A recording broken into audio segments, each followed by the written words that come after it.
Who benefits from the outpouring of the Holy Spirit? And again, it's increasing on a daily basis, but you got to become a Well, receiver. I think that testimony said it all. I think he just talked about, that he was separated from his family. He's put his family back together. If nothing else happened, how beautiful was that?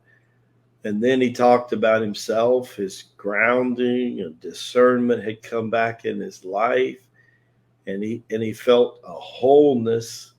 Now imagine if this is your child or this is your father and this happened to you. Imagine that this is your employee or maybe your employer, right? So, sometimes we look at an individual and Jimmy, we only count the individual. What we have to start doing is remember, O ye new Jerusalem, take your candle from behind the bush and let you be the fire and the blaze to your community. So, Circle of Life, we've got tens of thousands of people now connected to us through email and several. Wasn't always that way. Wasn't that way just a year ago. But I don't care whether you have 5, 50, or 500. The Holy Spirit is calling on you to connect so that the Holy Spirit's outpouring through you. See, the Holy Spirit pours into you, and immediately it's supposed to pour out of you.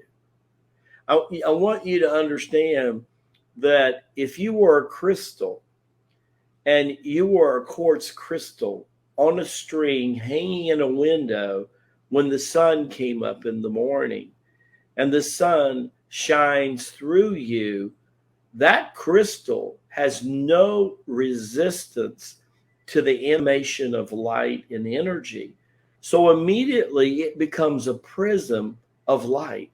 And that light is reflected with all the 7 major colors of the rainbow in the room. And this is how a human vessel is supposed to be. If you're not rejecting what Abba is sending to you, then you won't block its entry. If you're not rejecting how you're supposed to share your mission in life, then you're not resisting the outflow.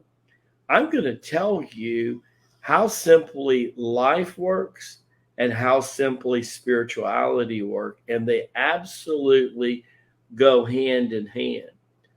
Don't block Abba's inflow and don't block your outflow, and everything else seems to take care of itself. And you start vibrating not who you were.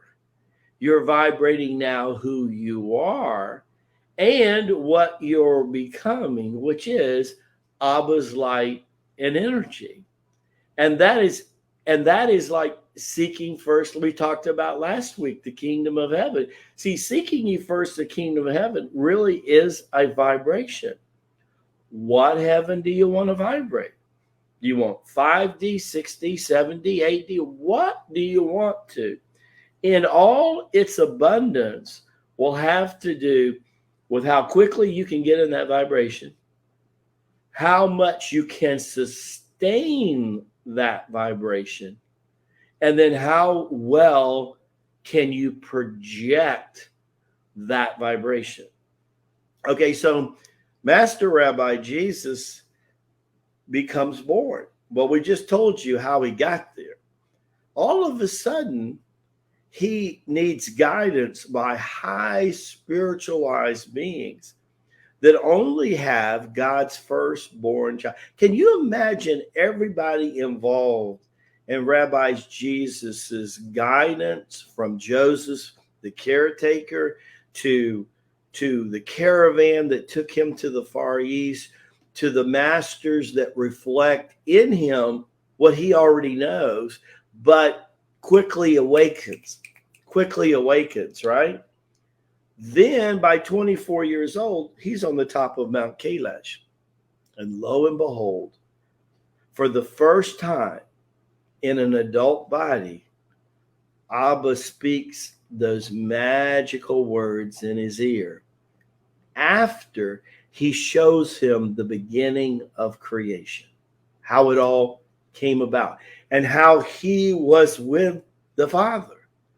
And then he showed him what was their agreement, their covenant, before he put his spirit inside Mother Mary and seeded him. Now you're my child in whom I am well pleased. This is what we came to do together, because covenant means together. It's a communion, commitment. So this is what we're going to do. You're going to take what you woke up to, and you're going to go back to the Hebrew people, and you're going to set them on fire with my spirit. My spirit is going to do everything that you ask and command it to do. It will not be separated from you. So from 24 on, it was never separated from him. The only time it was separated was right before the arrest. That was the only way the army of 30 was able to take him. Because had it not done that, he could have disintegrated them with just his mind. He could have got into the molecular structure and just completely blew their physical bodies. He was that powerful. That's how powerful it be. But he says, you know what? Until death, I have to honor what my Father wants me to do. And the contrast had to be great. No matter what. See, whether you were on the dark side or the light side, you were in awe of this being. I don't care whether you were apostle, a disciple, a centurion, a Sanhedrin, a Pharisee, a Roman governor.